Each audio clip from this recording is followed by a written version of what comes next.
6월 3일 대선 이재명 전 대표의 일강 체제의 민주당과 달리 지금 국민의힘은 많은 후보들이 출마를 하고 있습니다. 이른바 출마 러시가 이어지고 있는데요. 어제 경선 룰이 확정되면서 주자들의 움직임은 더 빨라지고 있죠. 이번 주 각 당의 경선 주자들 차례로 만나보고 있습니다. 그리고 청취자들의 질문도 열어놓고 받고 있습니다. 국민의힘 안철수 의원, 민주당 김두관 전 의원에 이어서 오늘은 국민의힘 김문수 전 고용노동부 장관 직접 만나보죠. 어서 오십시오, 장관님. 예, 반갑습니다. 네. 아니, 지난 1월만 해도 대선 출마 생각이 없다 하셔서 예, 뭐 며칠 전까지도 없었습니다. 며칠 전에 하셨어요. 그러다가 갑자기 장관직을 내려놓고 내가 대선 레이스에 뛰어들겠다 결심하신 어떤 심경의 변화가 있을까요? 뭐 국민들께서 많이 부르는 것을 느꼈는데 보통 며칠 있으면 꺼진다 그러는데 예. 안 꺼지고 계속 부르시고 음. 또 제 아는 분들도 이건 피할 수 없는 거 아니냐 이래서 출마를 했습니다. 국민들의 바람이 꺼질 줄 알았는데 꺼지지 않더라. 글쎄 좀 뭐 한 4-5개월 계속된 거 아닙니까? 아하. 그렇다면은 저희 이제 공통 질문인데요. 네. 김문수의 강점, 차별점, 왜 김문수인가 답변을 주신다면요. 저야말로 뭐 저는 고등학교 3학년 때 삼성계엄 반대하면서 무기정학을 받았고요.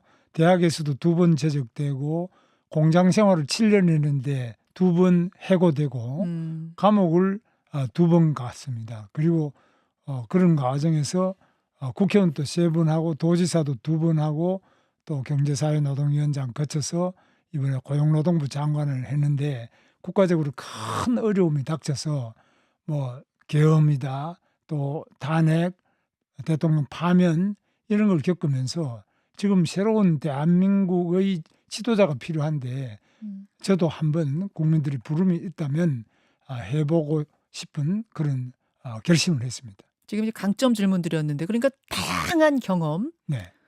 노동운동부터 시작해서 장관까지 지사, 뭐 의원 이런 두루 경험을 했다는 거 이게 최대 강점이다 이렇게 보시는 것 같아요. 그렇습니다. 아무래도 이 대한민국처럼 좌우로도 나눠져 있고 지역적으로도 나눠져 있고 예. 또 빈부 뭐 여러 측면에서 나눠져 있지 않습니까? 예.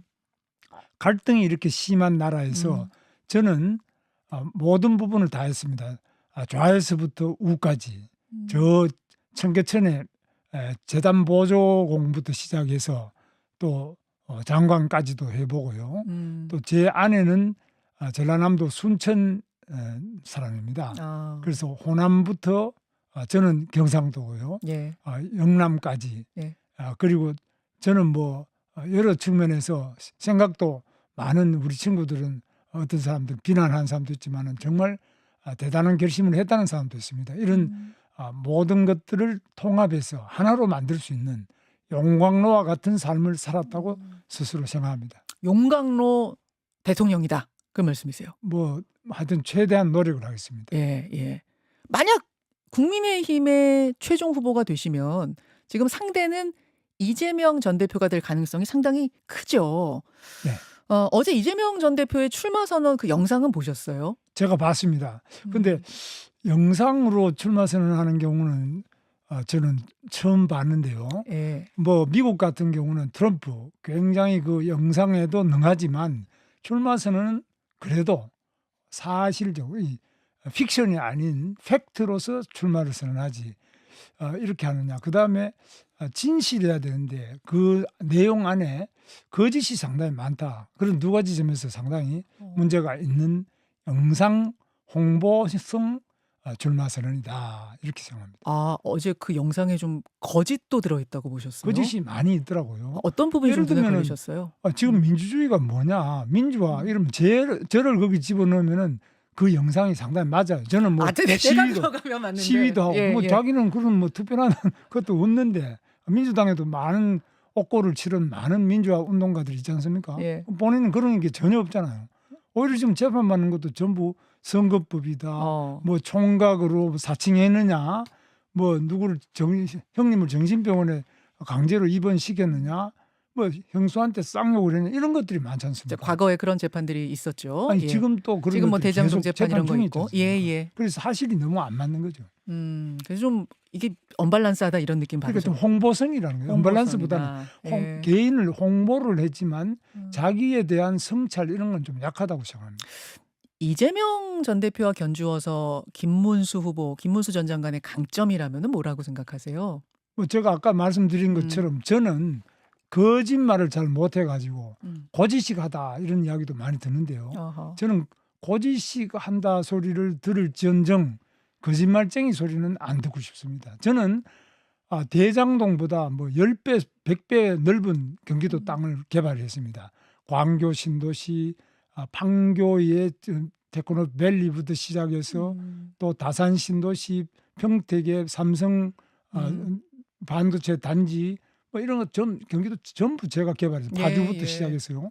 그러나 한 번도 저 때문에 그 어떤 비리 문제, 저 측근이 연쇄 의문사를 한다든지 비리 부정의 그런 문제 제기가 하나도 없지 않습니까? 저나 저 주변이 예. 하나도 없습니다. 어허. 굉장히 대비될 수 있다고 생각합니다. 알겠습니다. 사실 이번 대선이요. 대통령 탄핵 때문에 치러지는 조기 대선이다 보니까 후보자들이 이 탄핵에 대해서 또 계엄 사태에 대해서 어떤 입장을 취하고 있는가 이것도 국민 판단의 중요한 근거가 될 텐데요. 사실 보수 지지층에서 이제 김문수라는 이름이 떠오르기 시작한 계기가 계엄 직후 국회에 출석하셨을 때였어요. 서영교 의원이 국무위원들한테 전부 일어나서 사과해라 이렇게 시켰는데 유일하게 안 일어나셨던 그 장면 잠깐 좀 보고 올까요? 예, 예. 그럴까요? 예. 일어나세요. 자, 국무위원 모두 다 국민 앞에 100배 사죄드린다고 지금 다시 크게 인사하십시오. 사죄합니다 하십시오. 시작.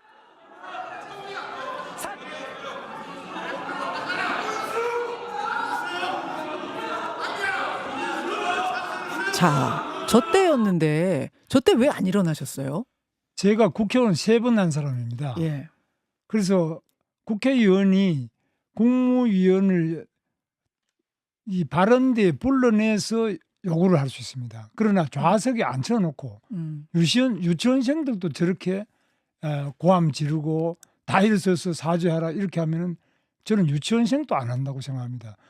그런데 국무위원이라면 다 총리부터 부총리 장관 아닙니까? 이런 사람들도 다 자기 나름대로 인격이 있는데 아무리 국회지만 국회의원의 갑질이 도를 넘고 저것은 일종의 폭력입니다. 저는 응할 수 없었습니다. 그러니까 국민에 대한 사과를 못 하겠어서가 아니라 저 방식, 저 폭력적인 방식, 형식에 대한 문제 제기였다 그런 말씀이신가요? 그렇습니다. 그 방식도 문제지만 사과를 하더라도 예. 그 따져가지고 발언 때 불러내서 이러이러할 때 이런 사과를 해달라고 하는 것이 그래도 국무위원도 국회의원만큼은 인격이 있는 사람 아니겠습니까? 일반 정인이라도 저렇게 하면 안 일어선다고 생각합니다. 아하. 그렇다면 김문수 후보님 12.3 계엄에 대한 입장은 어떠십니까? 저는 계엄을 원래 반대하고 뭐 저는 제 인생에서 예. 뭐 유신 때부터 시작해서 50 때 계엄이라면 저는 늘 반대했고 한 번도 찬성한 적이 없습니다. 이번 12.3 계엄도 잘못된 거라고 보십니까? 저는 찬성하지는 적이 없고 저는 예. 대통령께 제가 미리 국무회의에 출석했으면 절대 반대했을 겁니다. 국무회의 갔다면 난 반대했을 거다. 저는 바지끄댕이 잡고라도 반대하셨을 거예요? 그렇죠. 뭐 들어누워서라도 반대했으면 이런 불행이 없죠. 그날 근데 참석을 못 하신 거는 안 국무회의. 불러서 못 가. 저는 안 부르셨어요. 뭐 회의하는 줄을 몰랐기 그래서 때문에 연락 못 갔던 받으셨어요? 겁니다. 그렇다면 이제 계엄에 대해서는 지금 분명한 반대 입장을 표현하셨는데 탄핵에 대해서는 그럼 불법 계엄을 저질렀다면 탄핵은 자연스러운 건데 거기에 대해서는 왜 반대하셨는가 좀 궁금합니다. 저는 탄핵이 예. 노무현 대통령도 탄핵당하고 박근혜 대통령도 탄핵당하고 이번에 또 탄핵인데 이 탄핵이 잘 됐다. 이런 평가를 받기가 매우 어렵다. 이 탄핵이 너무 그냥 군중 심리 또는 그 당시의 분위기에 밀려가지고 탄핵이 되는 경우 있지만 그게 과연 대한민국 헌정사에 도움이 되느냐. 지금도 우리 돌아보면 박근혜 탄핵이 그때 정말 제대로 됐느냐. 윤석열 대통령의 이번 탄핵도 과연 탄핵 방법밖에 없었느냐. 다른 좋은 방법으로 우리 대한민국 헌정이 잘 발전해 나가기를 바라는데 이 탄핵은 불가피할 경우에 정말 국민들이 상당한 정도로 냉정하게 따져보고 해야지 막 탄핵한다고 그 잘 됐다고 생각하지 않습니다. 다른 방법이라면은 어떤 방법을 혹시 구상하셨을까요? 항상 대화가 제일 중요하죠. 음. 그리고 사실이 중요하죠. 예. 그냥 막 탄핵을 시켜놓고 이걸 또 예를 들면 계엄에 대해서 내란이다 이렇게 하는데 내란이냐는 것과 계엄은 또 조금 달라요. 계엄은 대통령의 권한 중에 하나지만 그럼 그 막 행사하면 안 되잖아요. 그 도를 넘을 때는 내란이 될 수 있어요. 예. 그러나 이런 부분에 대한 판단이 상당히 냉정하고 절차적으로 맞는 방식으로 판단해야지 그냥 막 주장한다고 되는 건 아니죠. 탄핵을 무조건 하는 거는 물론 저도 동의하지 좀 않지만 너무 심하잖아요. 이번 경우 같은 경우에는 아닌 밤중에 홍두깨 같은 불법 계엄이었기 때문에 비상계엄에 많은 국민들이 놀라셨고 그렇기 때문에 이것은 대통령을 파면하지 않을 방법이 없지 않았을까. 그래서 만장일치 탄핵 결정, 파면 결정이 나온 건 아닐까요? 뭐 그런 부분이 사실 헌법재판소에서 판결이 나서 그렇지만 그러나 이런 것이 지금 이번에만이 아니고 예. 지난 박근혜 대통령도 했었고 노무현 대통령도 또 탄핵이 됐는데 물론 헌법재판소에서 다시 인용되지 않았습니다만 예. 이런 과정을 너무 계속한다는 것은 우리 헌정사에서 도움이 안 된다고 저는 생각합니다. 그러면 혹시 이번 헌재 결정에 대해서도 김 후보님께서는 승복하지 않으십니까? 헌재 결정은 승복하지 않을 수 없다. 그건- 왜냐하면 헌재는 단심인데 예. 뭐 그럼 만약 항소심이 있었다면 한번 항소해 볼 만한 많은 절차상의 문제 예를 들면은 예. 내란죄를 도중에 뭐 뺀다든지 예. 탄핵소추 결의서에서 뺀다든지 또 그다음에 공수처가 과연 내란죄 수사권이 없는데 어떻게 이렇게 경찰이 가지고 있는 수사권을 자기들이 넘겨받아 가지고 이렇게 한다든지 이런 것들은 우리 사법제도에 상당히 절차상의 문제가 있기 때문에 각하될 수도 있었습니다. 이런 부분은 논란이 있기 때문에 저는 법률가가 아니니까 예. 뭐 그걸 제가 논할 수는 없지만 이번에 판결된 것을 승복은 하지만 많은 논란이 계속될 수 있는 소지가 있다고 봅니다. 그렇다면 윤 전 대통령과 당의 관계 설정은 어때야 한다고 보세요? 지금 그 문제 갖고 출당이나 뭐 제명을 해야 한다, 아니다, 이른바 정리론, 포용론 좀 맞서고 있는 형국인데요. 개인적으로 뭐 어떻게 보십니까? 지금은 아직까지 대통령께서 관저에서 이제 오늘 나간다고 하지만 예. 뭐 그렇게 개인적으로 신변 정리도 하고 이래서 차츰 정리될 것으로 저는 생각하는데 예. 그 부분은 이제 당원들의 생각이라든지 윤 대통령께서 또 어떻게 하느냐 국민의 민심 이런 것들을 종합적으로 감안해서 판단될 문제라고 생각합니다. 사실 당 경선에서는 윤 전 대통령이 이른바 윤심이 네. 영향력을 끼칠 수밖에 없을 텐데 윤 전 대통령 요 사이에 혹시 만나보거나 통화하셨어요? 저는 만난 적은 전혀 없고요. 예. 제가 사표를 내는 날, 장관직을 사표 내는 날, 사표 내고 난 다음에 제가 사표 냈습니다 말씀을 전화로 예. 드려서 사표 냈다는 말씀을 드렸습니다. 왜냐하면 저를 임명한 분이니까요. 뭐라고 하시던가요? 뭐 하여튼 고생 많았다. 근데 제가 오히려 대통령께서 고생이 많은 뭐 그동안 구속도 되셨잖아요. 예. 굉장히 많이 고생을 하셨다고 그렇게 말씀드렸습니다. 고생 많았다 그 정도 네. 말씀. 나경원 의원이 어제 이제 출마 결심을 밝히고 오늘 출마 선언을 한다고 하는데 네. 윤 전 대통령이 출마를 권유했다. 이렇게 지금 알려졌어요. 그래서 이른바 윤심이 나경원 의원한테 있는 것이냐? 김문수 장관에서 옮겨간 거냐? 막 또 이런저런 말들이 많습니다. 어떻게 보십니까? 저는 뭐 윤 대통령 뜻으로 출마한 건 아니고요. 나경원 의원이 또 뭐 꼭 윤심으로 출마했다 이렇게는 생각하지 않습니다. 우리 나경원 의원께서도 본인이 충분히 이 나라를 한번 맡아보고자 하는 의욕과 실력이 있으신 분이라고 생각합니다. 예. 나경원 윤심은 어디 있는 거예요? 그건 윤심은 뭐 저는 모르겠습니다. 한 번도 표현하신 적이 없기 때문에 저한테도 뭐 특별히 표현하신 게 없습니다. 그래서 뭐 여러 가지로 저는 들어보기도 하는데 제대로 들은 게 없습니다. 알겠습니다. 김문수 후보 지금 만나고 있습니다. 경선 주자들의 면면을 좀 더 들여다보도록 하죠. 안철수 후보 가장 먼저 출마 선언을 했고 한동훈 후보는 어제 했고요. 나경원 의원 오늘 한다고 하고 다음 주에는 홍준표, 오세훈 이런 분들 출마 선언 앞두고 있습니다. 최종 결선에는 2명 올라가잖아요. 네. 4명을 붙여서 과반을 넘는 후보가 없으면 이제 2명으로 압축이 되는데 최종 결선 2명 안에 든다면 누구와 맞붙고 싶으세요? 뭐 누구라도 예. 입니다. 누구라도. 네. 아, 누구라도 자신 있다. 뭐 자신이라기보다는 예. 다 훌륭한 분들이기 때문에 예. 뭐 누구라도 그 우리 민심에 따라서 되는 분이 있다면 제가 잘 모시도록 하겠습니다.